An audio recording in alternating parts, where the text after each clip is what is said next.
बिस्मिल्लाहिर्रहमानिर्रहीम। आज अब हम ये पढ़ रहे हैं केमिकल फार्मूला। केमिकल फार्मूला क्या होता है? केमिकल फार्मूला हमें क्या शो करता है? हमें ये रिप्रेजेंट कराता है कि किस तरह एलिमेंट आपस में कंबाइन है और कितने रेशो के साथ कंबाइन है, और ये कंपोजिशन क्या जाहिर कर रहे हैं, और इसका जो है हमारे पास किस तरह आपस में मिलाप हुआ है। तो हमारे पास केमिकली फार्मूला जो होता है वो क्या रिप्रेजेंट कर रहा है? It represent the symbol of element, कि कौन सा कंपाउंड किन चीजों से मिलके बना हुआ है। दूसरा हमारे पास रेशो ऑफ एलिमेंट, कितने रेशो के साथ मिलके बना हुआ है, मैंने उसके अंदर कितने एटम्स कितने मॉलिक्यूल्स आपस में कंबाइन हुए हैं। सही है। और हमारे पास जो भी कंपाउंड होता है उस कंपाउंड के अंदर कितने एलिमेंट है, किन किन रेशो से मिलके मिले हुए, और इनके दरमियान क्या बॉन्ड है। ये पूरा का पूरा एक जो है सिंबल के जरिए जब हम जाहिर करते हैं मिला के, तो उसको हम केमिकल फार्मूला कहते हैं। केमिकल फार्मूला जो हमने जैसे आपको बताया वाटर का या अमोनिया का यहाँ लिखा हुआ है हमारे पास। अब हमारे पास वाटर का फार्मूला है। वाटर के अंदर हमने देखा कि दो हाइड्रोजन एक ऑक्सीजन से साथ कंबाइन है। तो इसका मकसद है ऑक्सीजन इसमें एक है, एक ऑक्सीजन जब होगा उसको दो हाइड्रोजन की रिक्वायरमेंट है एक वाटर मॉलिक्यूल बनाने के लिए।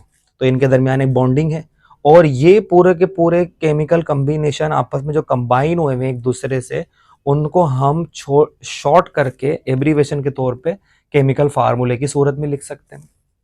दूसरा जैसे अमोनिया है हमारे पास, जिसमें नाइट्रोजन तीन हाइड्रोजन के साथ बॉन्ड बनाया हुआ है, माने नाइट्रोजन खुद एक है और हमारे पास तीन इसमें हाइड्रोजन है। तो एक नाइट्रोजन जब तीन हाइड्रोजन के साथ मिलता है तो हमारे पास अमोनिया बना लेता है। सही है, अमोनिया बना लेता है हमारे पास। तो इस सूरत के अंदर आपको ये नजर आ रहा है कि एक वक्त के अंदर, क्योंकि का जो नाइट्रोजन होता है उसकी तीन वैलेंसी होती है, वो -3 रखता है, वो 3 इलेक्ट्रॉन को गेन कर सकता है। तो 3 हाइड्रोजन इसके पास कंबाइन हो गए, एक वक्त में नाइट्रोजन 3 हाइड्रोजन को गेन कर सकता है।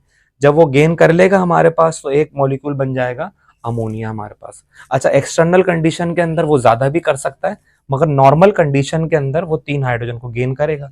और इसकी जो पूरी रिप्रेजेंटेशन है, इसको शो कराने का जो तरीका है कि भाई नाइट्रोजन हाइड्रोजन से किस तरह मिला, कितने रेशो के अंदर मिला हमारे पास, तो इसको पूरे को क्या कहते हैं? हम केमिकल फार्मूला कहते हैं। माने हमारे पास एक शॉर्ट हैंड मेथड है। हम जब भी कोई केमिकल इक्वेशन लिखी हुई देखेंगे तो उसमें जो है हमारे पास एक से ज़्यादा केमिकल फार्मूले लिखे हुए होंगे जो आपस में केमिकली रिएक्ट कर रहे होंगे और उनसे कोई नया प्रोडक्ट बन रहा होगा। तो केमिकली रिप्रेजेंटेशन को हम क्या कहते हैं? केमिकल फार्मूला कहते हैं, जिसके अंदर बहुत सारे सिंबल मिलके एक केमिकल फार्मूला बनाते हैं जो के एलिमेंट्स की कंपोजिशन या रेशो ऑफ एलिमेंट या हमारे पास सिंबल ऑफ एलिमेंट्स को क्या किस में शो कर रहा होता है? कंपाउंड फॉर्म में शो कर रहा होता है हमारे पास।